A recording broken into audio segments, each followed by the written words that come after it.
Hey, welcome to another recording of Invincible You. We have a title, yes. It's taken us ages to get that title. Invincible You. Why Invincible You? Because I want all of these podcasts to be about you growing and you developing and you being the very, very best version of who you are. So all of these podcasts, all of the guests that we have on will be around you, growth, mentally and physically. I want it to be a combination because when I deliver, it's very, very holistic. So welcome. We have a guest with us. We have the amazing Steve McClory. Welcome, Steve. Hi, Kevin. Thanks for having me. really looking forward to doing this. So you are from Code, Yes. a local gym to Newark. Tell us what you do at Code. Co-owner, myself and Luke set up our own gym probably 18 months ago. Cool. So yeah, we were in rented accommodation before that and then decided to buy and build. Yeah. So yeah, owner there, so looking after the trainers, building the business, growing the systems, things like that's my main roles. When did your journey start into fitness? I've always liked sport. So Yeah. I grew up playing football and it'd pretty much be football every day. Finish school, get homework done, play football. So it's always been part of what I've done. I suppose my life changed a bit when I moved here from where I was brought up. Yeah. So my dad moved here for work. I then ended up moving at 20 up here. So a little bit like starting again. So didn't have the football, didn't have the friends. And then one day I just decided, right, I'm just going to go and find a gym. Walked out of the house, found a gym, started exercising. And that kind of got me, want to know people. That took me into then doing kickboxing and boxing, which then got me to know more people, and then the social aspect of that. So I suppose the fitness kind of thing's been developed from a young age, and then has always been a part of my life. It's just been involved in different ways. Yeah. So what age did you start the gym? What actual training in a gym? Yeah. What age did you first walk into a gym? I suppose I'd go with my friends a few times when we were like 16, but that'd be just something to do before we then went, well, you can go to the pub at 16, could you? We could back. Or we'd then go and do something else. And it was just a little bit of just something to do. But then I suppose training properly, where I was going in and regularly doing it, say 3 times a week, probably 20. Okay, cool. Okay. And am I right in saying now for you it's a passion? 100%, which is why I changed career to just do this. Yeah. Definitely my passion, helping people to realize what they can do with exercise. Yeah, and is part of that helping people to, I guess, understand and define what exercise is for them? Yes, I think people have a massive misconception of what exercise is, and that's probably brought on from media and social media and things where people see, say, for example, CrossFit, and somebody sitting watching that going, oh my God, I couldn't do that. Or somebody running a marathon, oh, I couldn't do that. So, and then people have the idea that that's what exercise is, or they see somebody doing a spin class where they're sweating like crazy, breathing really heavy, and it's really hard.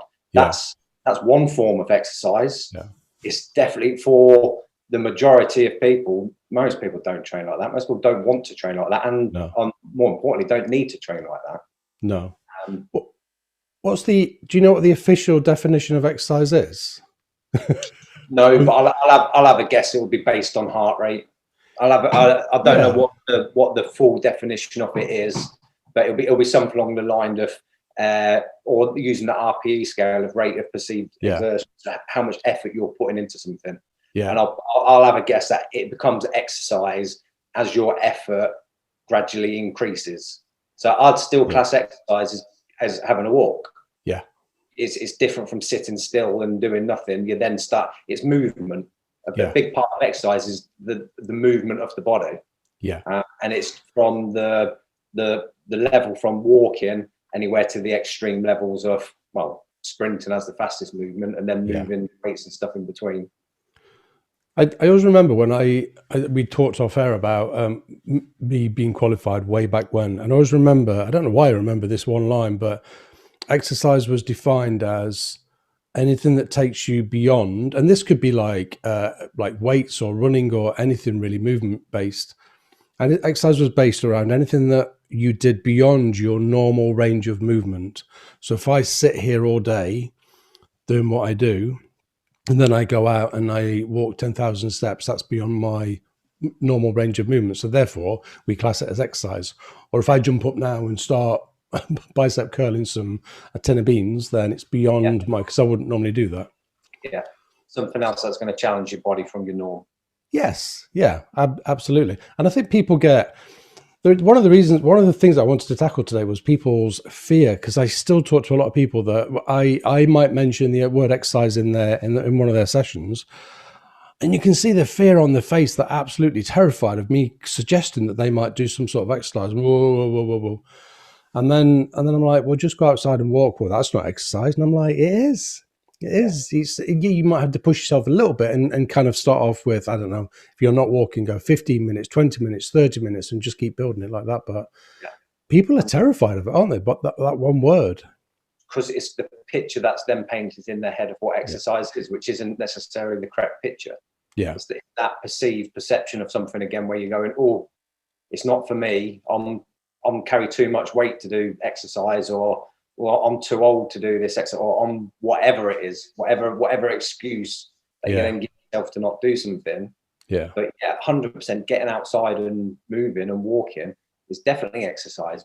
We've got with what we're doing with our online stuff at the moment. One of the members, he hasn't done one of the classes yet. I think he's lost 5 kilos in the last few weeks. He's lost a decent bit of weight, or a lot of weight.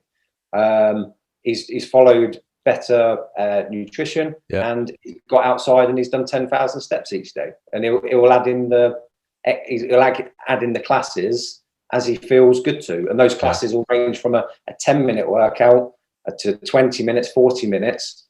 It's all still exercise, and it's all still beneficial to what you're doing. It doesn't have to be all or nothing. And I think that's what a lot of people get caught up in, thinking, right, I'm going to join a gym, I'm going to do this, I'm going to change this, you have all the January good intentions, or whenever somebody, that switch in their head goes, right, I'm going to do this. And then either they go build up in their head and go, oh, that's too much, I can't do all of that. Or they start doing it and go, oh, this is just too much, which is what we try and educate people on. It doesn't have to be hard. Exercise doesn't have to be hard. No. You just have to start.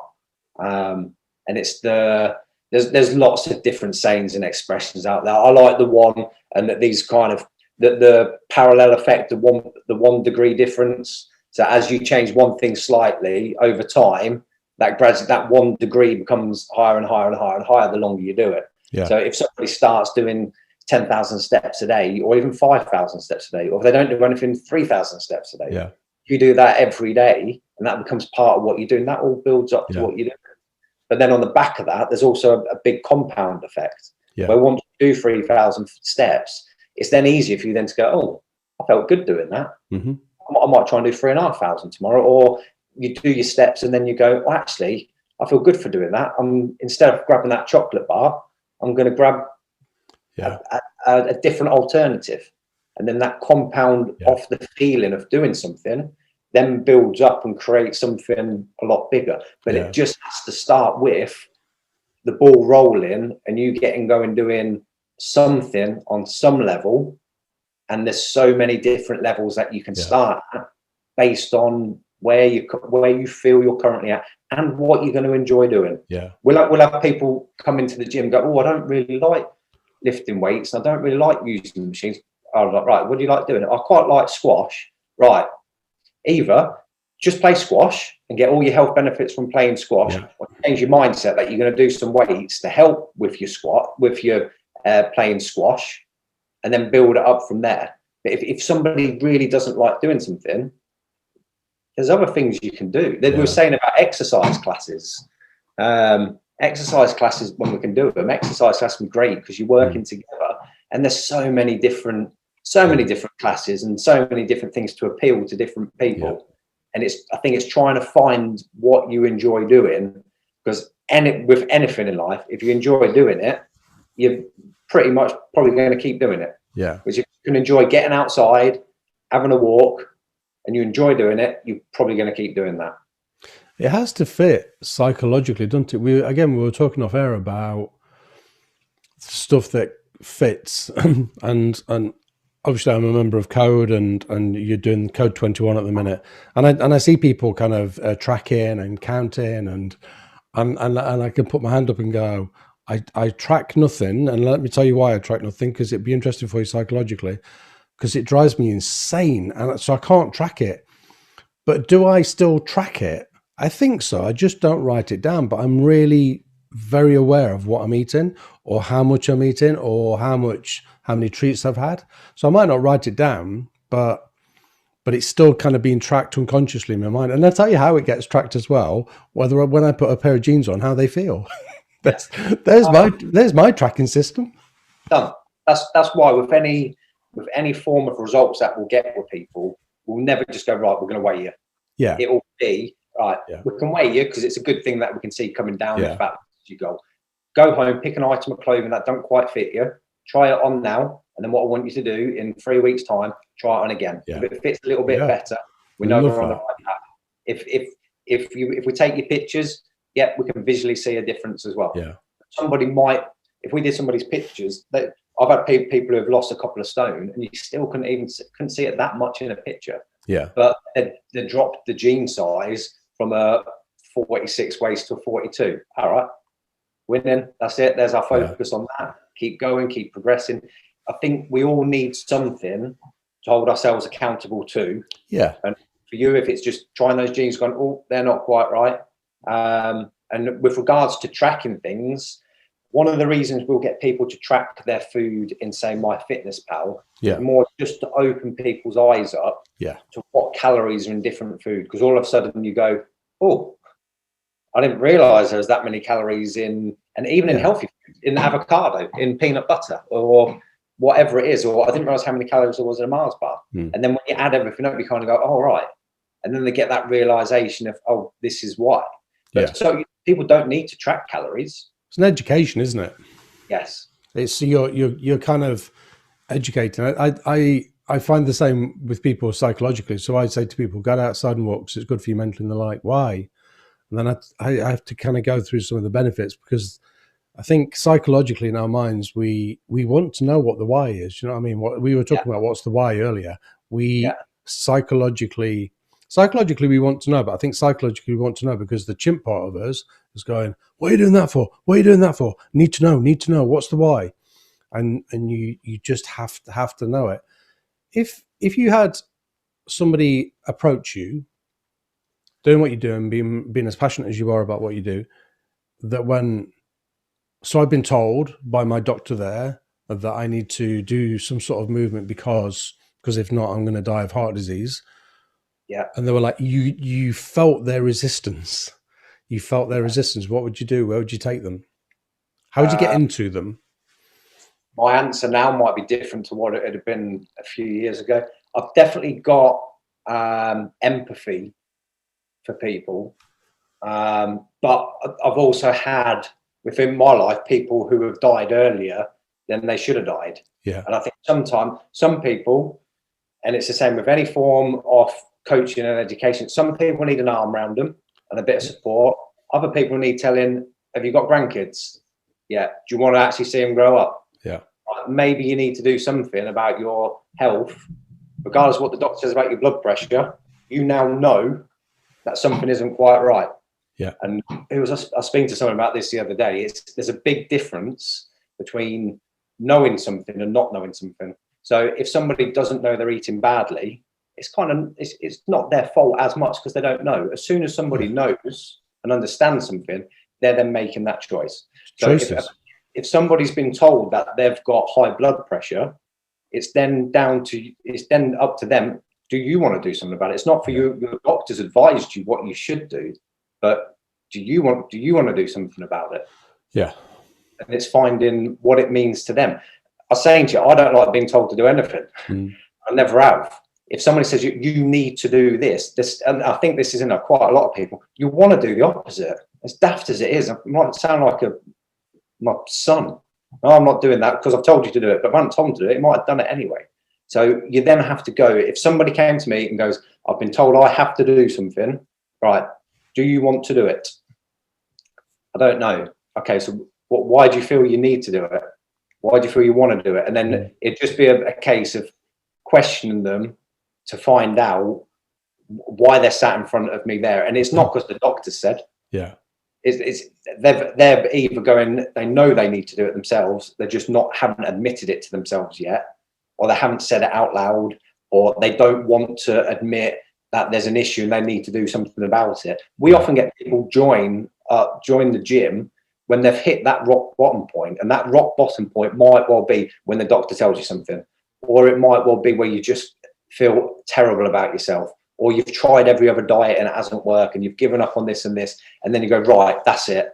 Yeah. And a classic one for us is when, it doesn't sound great, but if somebody splits up with their partner, their mindset completely changes to, right, I'm doing this for me. Yeah.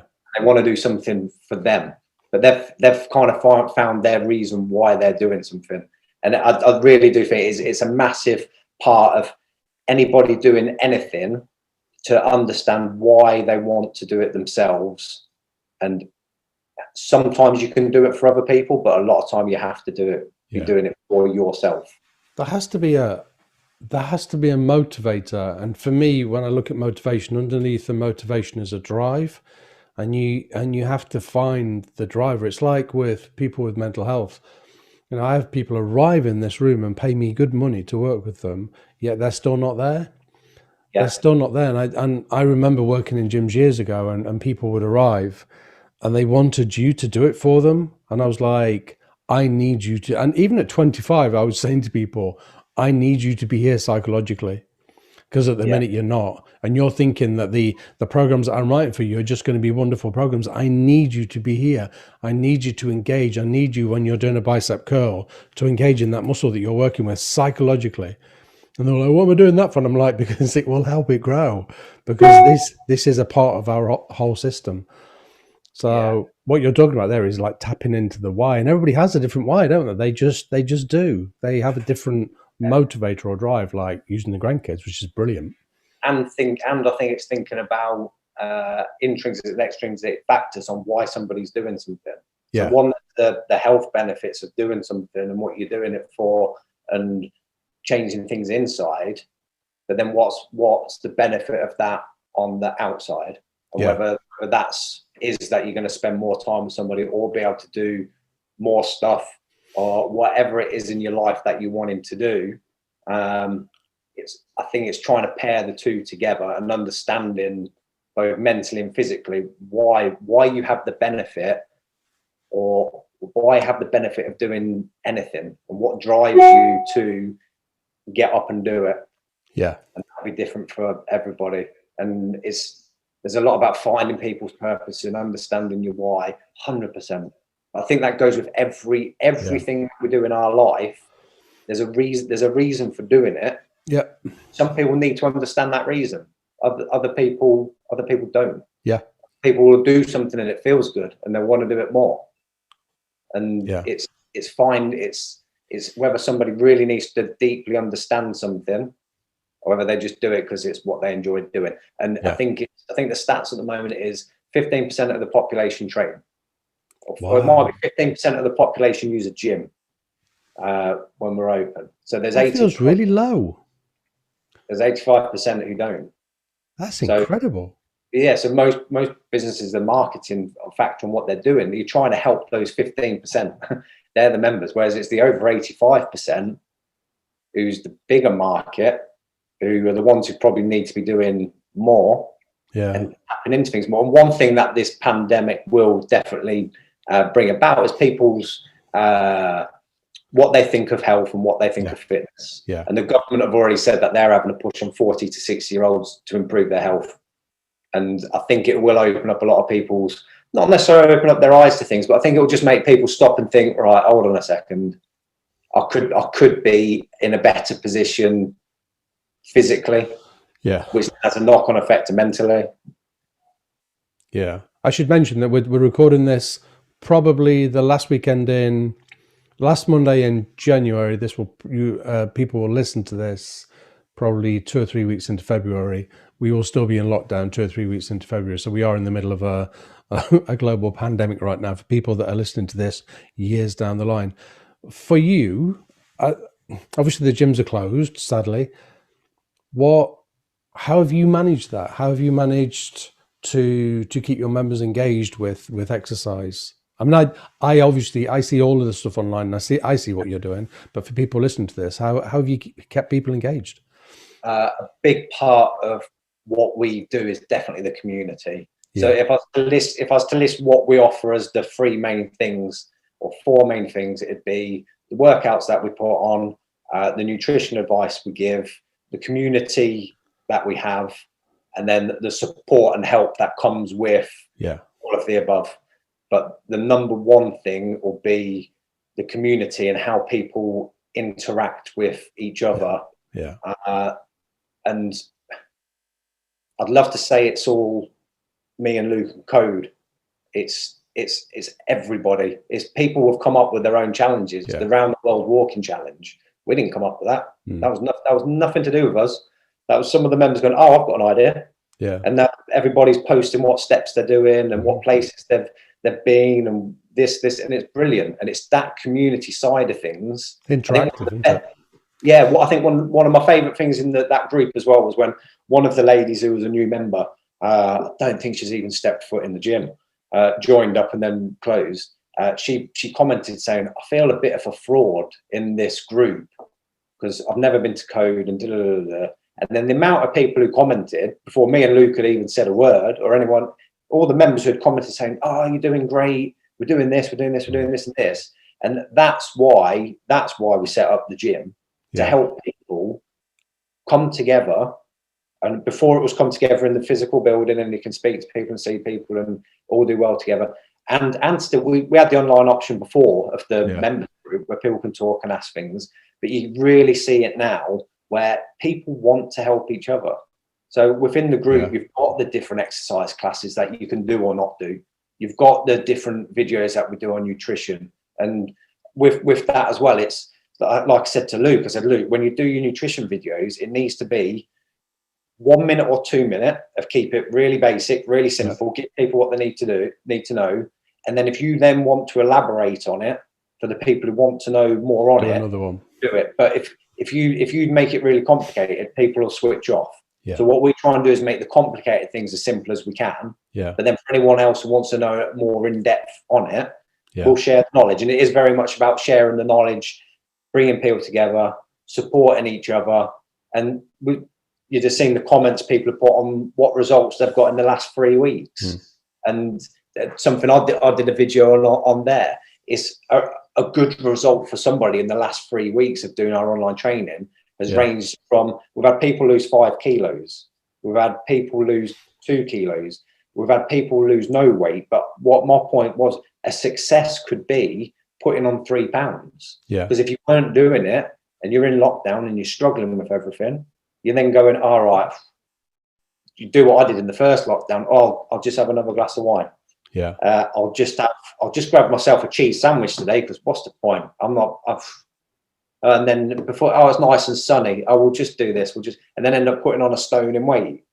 So if somebody's gone through the last 3 weeks in January where it's cold, it's dark, it's people's worst time for how they're feeling anyway. Yeah. Christmas is finished, and then going right. And then normally they'd have put on 5 or 6 pounds, 7 pounds, and they've only put on 1 or 2 pounds. That's 100% a success. You don't need to have lost a load of weight for it to be a success. No. It's the same at the very beginning where everybody's putting on, I've been up at 6:30 and I've done 6,000 steps and I feel amazing. And then there's one morning I'd got up. Normally I'll get up and do a walk in the morning. I enjoy it. There's definitely benefits to that. There's one morning I opened my phone. I was like, everybody's done thousands of steps. I've just made my bed and been on my phone. So the first thing I thought was, I'm not the only person doing this. Quickly do a post. Guys, if you've just got up and you're on your phone like I am and everybody else has done amazing, and you're thinking you've still got another 14 hours left in the day. Yeah. You make yours fit with what you're doing. Don't look at it and go, everybody's doing brilliant. And then give up. Struggling with it. Just go and do it now, or go and do it after work, or you've had a day where you haven't done as much. Do it tomorrow. Yeah. Make your choices. Make your choices with what you're doing, but don't compare yourself to others. That 100% compare yourself to others because people. Well, that's a completely different. So people post all the good stuff, especially on social media. People don't Yeah. see all the bad stuff. You can never look at your life. That's one thing I always try and speak to the kids about. You can't look at somebody's clips on Instagram or Snapchat or TikTok and take that to be their life. That's the little bit that they've shown you. It's not real. No, and I think a lot of people, even on with good things, they can look at it and go, "Oh, they're doing really well. They've done this exercise. They've done that. I'm struggling." Yeah. And I think you find most people are struggling. Yeah, absolutely. It's for me. For me, that's the norm. At the minute, my challenge is to try and do 10,000 steps a day, but I can't do 10,000 steps every day because once I start work like tomorrow, my appointments are so intense sometimes that I literally don't get time. So then what I try and do I have like 3 days where I have more time. I try and get them up. So like yesterday I did 20,000 steps, which was a lot of steps, but I know that then later on in the week that'll start to average you back out. So it was a lot yesterday, but there was a day last week, and literally it was like appointments back to back all day. And I looked at my phone at the end of the day. I'm laughing. It's not clever. And I think I'd done something like 432 steps. And I looked at it and I was like, oh my goodness, that's horrendous. But literally I'd started at 8 in the morning and finished at 8, and it's very intense, and it's very it takes a lot of energy sometimes. And I was like, wow, that is bad. But then at the end of the week, I'd still my daily average was still something like 9,800 or something like that. And I was like, okay, I can go with that. So you cross that day off as a day where your focus was on something completely different. Yeah. And then where's the focus part on this one? I wouldn't advise that to anybody. I'd definitely try and get more than 400 even on your worst days. All right. Going to the toilet more. All right, back off. No, it is back to you don't class that day as a failure. You look at the successes and what you've done, and the successes in that day were different successes to other days. Yeah. And some days I'd honestly think it can be hard to find what the successes have been. But you need to find a way of going, right, okay, it was only small, but I've done this, or I've done that, or I've done that. And I ask people at points like that to suspend belief. And what I mean by that is I ask people not to necessarily look for direct goals or direct achievements. And I just go, just suspend belief. Just do what I'm asking for a little while and then see how it goes. Because we talk about the endorphins that are released when you go to the gym or when you exercise, yada, yada, yada. Yeah. I can put my hands up and say, when I go to the gym, I do not get a release of endorphins when I leave. However, I know this, and I've learned this about myself. If I don't go to the gym, I start to feel mentally challenged, let's say. So I don't feel as good. So I don't necessarily skip out the gym and go, yay, I feel amazing now. But if I don't go to the gym, I start feeling pretty rubbish. So for me, it kind of works in reverse. But I still get something from it. I get something from it but I definitely do not skip out the gym and go, oh my God, I feel with butterflies going around my head going, this is amazing. For me, it works in the opposite direction. So I'd say that to people as well, be careful. Don't start looking for endorphins that are released, but maybe suspend belief a bit and just go with it. Go with the exercise. Get outside and walk. And don't say, well, I've been walking for an hour now and he said I feel amazing. It's not about that. No, I think, again, it's something that's painted where, all these endorphins are released when you're training and what you're doing.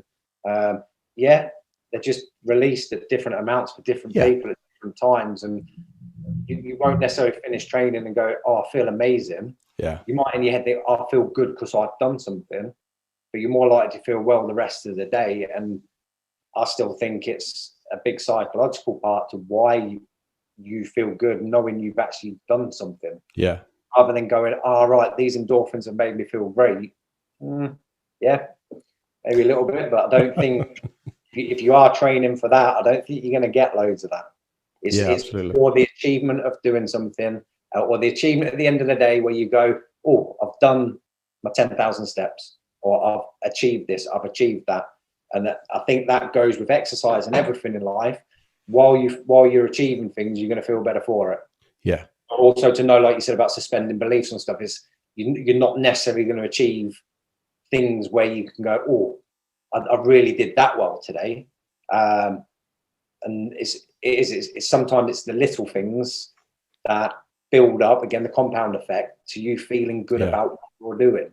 And the little things you might not even notice. The little, if somebody changes their eating pattern slightly, you're not going to see things massively straight away, but over time it will build up and energy levels might be up a bit, and then you do a bit more movement, so that makes you feel better about it. And then the whole compound effect of doing it, rather than going, oh, I'm going to go to the gym, thrash myself, and like you said, oh, I don't feel amazing for this, I feel terrible, I feel sick, I've just done way too much. Right, that's not what it's about. And that's not. Well, actually, in that place there, we could quite easily be turned away and kind of psychologically go, I'm not going back there because it wasn't very helpful to me. So that's, I think when I talk about suspending belief, it just feels healthier sometimes to suspend belief and not look and let go of the expectations and not look for stuff.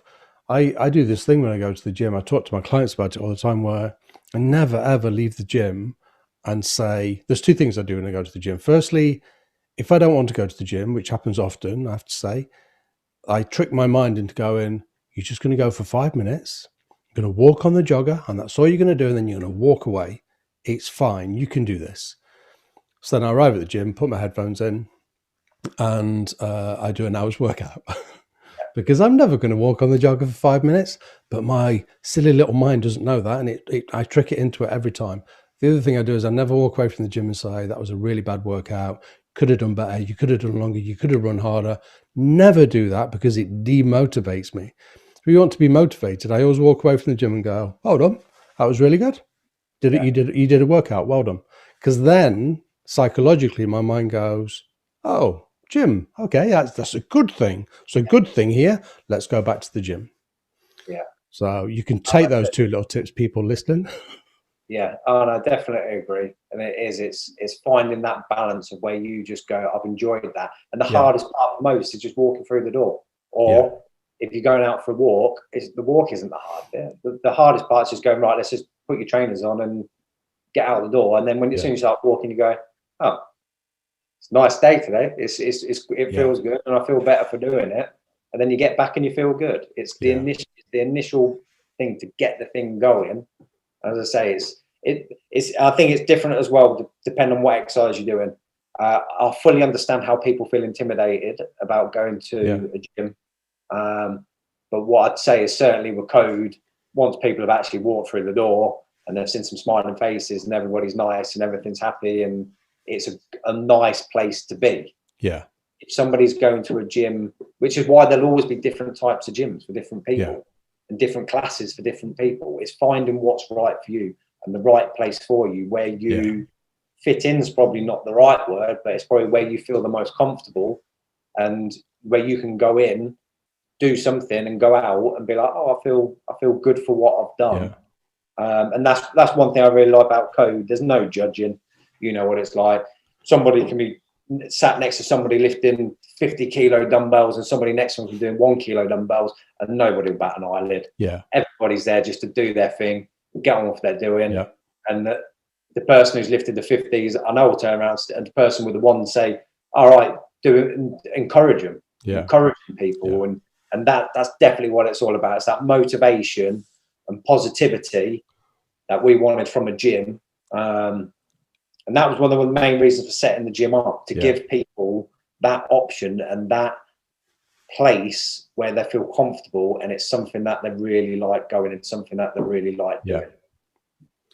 It is a nice place to be. You tapped into there about the kind of the new ones. I would encourage people to find what works for you. So if you want to be outside and I don't know, it's cold or it's raining, and I would encourage people out in the snow and the rain. I would, if it's raining all day, then you've still got to be out there walking.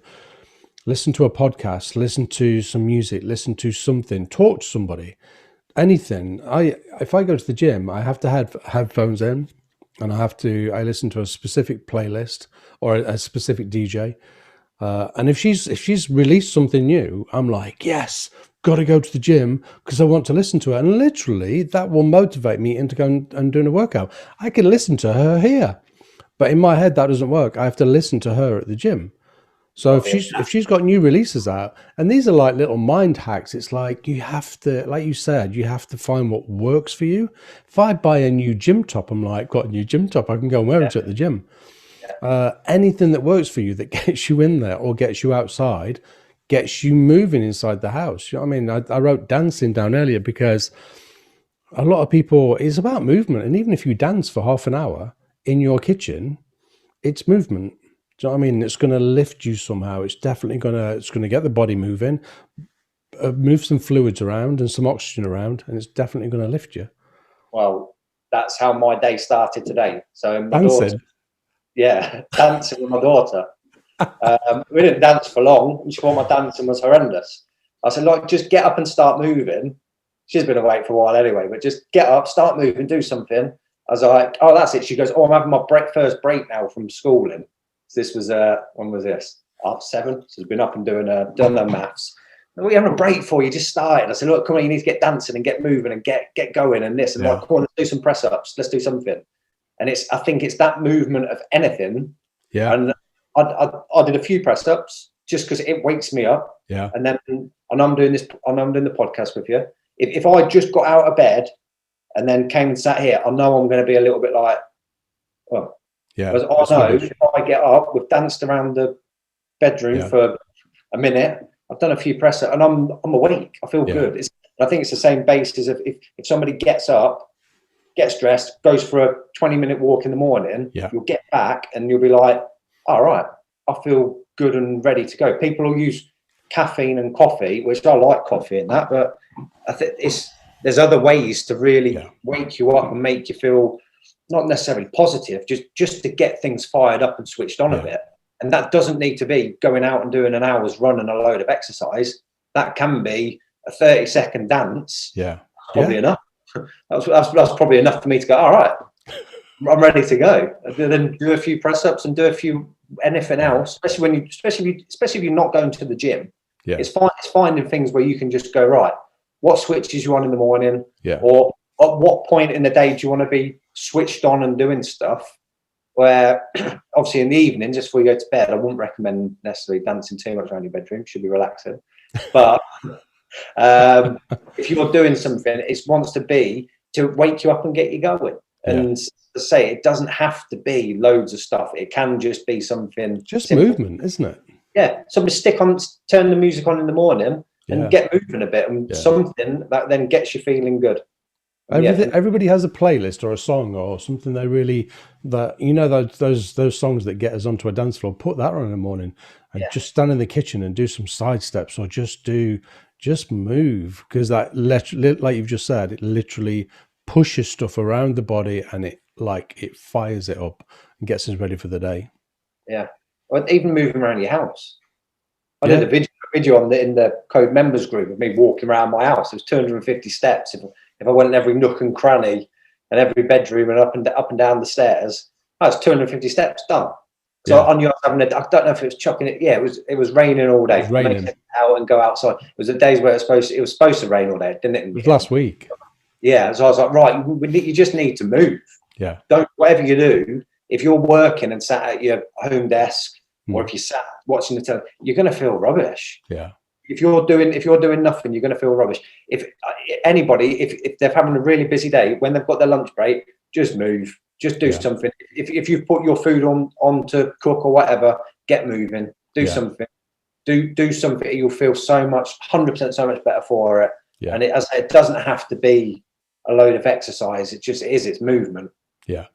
And once we feel physically better by kind of sparking the body up by doing some movement every day, psychologically, mentally, we also feel a lot better. So they just feed each other. Do you know what I mean? Yeah. We move our bodies and then all of a sudden our minds are sparky, and then we do some great work or we produce some great content or whatever it is we're doing. So it just feeds each other. Yeah. And then same with eating well. Yeah. Everything comes well together. It's sending signals. Fuel, isn't it? You're putting fuel into your body. And I always say to people about fuel is, we eat some great food in this house, but we've also got chocolate in the fridge. We also, Les has really taken to baking, which is an absolute nightmare. I can't believe he started baking. It's like, why are you baking? Can you stop baking, please? Because it's really good. but Yeah. it's really bad at the same time. So yeah, but it's about a balance. Do you know what I mean? So we might have a piece of cake, but then we'll have a bowl full of literally steamed vegetables, Yeah. and a little bit of protein in there. So it's balance. Everything's about balance. Yeah, I think definitely about balance of finding what makes you feel good and Yeah, what gives you energy. And if you're doing stuff that takes energy out of you, if you're eating food, then once you've had it, you're then like, well, yeah, feel tired and feel rubbish. All right, guess what? You shouldn't be having that too often. yeah, Whatever it is, you probably actually enjoyed it, but you probably don't want to have it too often. yeah. If you're having other food where you're feeling right, I've eaten that and I feel good, and it certainly has an impact on what you're doing, then you eat more of that. And get the balance with eating well, doing some movement, doing some exercise, feeling good, being productive, being positive, and all builds up. Yeah. Well, like you said earlier, it's the micro movements, the micro choices that you make throughout a day, whether you have a glass of water or whether you have a coffee, because there's a difference there between having caffeine and having something like water that we are 75% water. So the water will lift you. The caffeine will give you a artificial boost in terms of energy. But if I start to get tired during the day, I try and drink a pint or half a litre of water and just like flush my body with loads of water. Then all of a sudden, usually within about 20 minutes, I'm like this. I'm sat upright. And then I'm way better. Whereas with caffeine, I find I'm very caffeine sensitive. It'll lift me and then it'll drop me afterwards, usually an hour or two later. So I love a coffee. I love coffee. And actually, as you said that, I was like, do I want to have a walk across to Beyond Coffee and buy a coffee? And I was like, it's Monday. I could do that today. It's There's definitely coffee's another one. I think it does completely depends on how sensitive somebody is to it. Yeah. I could have a coffee at 11 o'clock at night and still sleep all right. It doesn't really make much difference on Seriously. what I'm doing. It never has. I've never been. My goodness, that's incredible. If you feel like that, however my body deals with the caffeine, I like drinking coffee because I like.